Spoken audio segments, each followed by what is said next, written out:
বিশ্বনবী সব সময় বিনয়ের সাথে হাঁটতেন। ওনার হাঁটার মধ্যেও একটা ভদ্রতা ছিল, একটা মার্জিত ভাব ছিল। বিশ্বনবীর হাঁটার মধ্যেও একটা মুনশিয়ানা ভাব ছিল। আল্লাহু আকবার।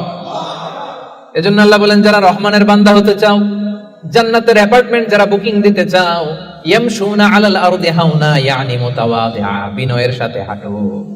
রাস্তায় যখন হাঁটে এমন ভাবে হাঁটবেন যে পুরো রাস্তাটাই আমার, হ্যাঁ, আমার বাপের রাস্তা, কার কি, এরকম একটা ভাব আছে না অনেকের? ইয়াংদের মধ্যে এই ভাবটা একটু বেশি, হ্যাঁ, আছে না? নাই, কাউরে কেয়ার করে না, সব আমার, এরকম একটা ভাব না। রহমানের বান্দারা বিনয়ের সাথে হাঁটে, ইয়ামশুনা আলাল আরদি হাওনা, নম্রভাবে হাঁটে, in a very dissent manner, একটা ডিসেন্ট ওয়েতে হাঁটে, অন্যের কষ্টের কারণ হয় না। তার মানে বিনয় হচ্ছে রহমানের বান্দাদের ভূষণ। বিনয়, অহংকার করা যাবে না। অহংকার কার চাদর বলেন? যে ব্যক্তি অহংকার করে সেজন্য আল্লাহর চাদর নিয়ে টান দেয়। এজন্য রহমানের বান্দারা কখনো অহংকার করে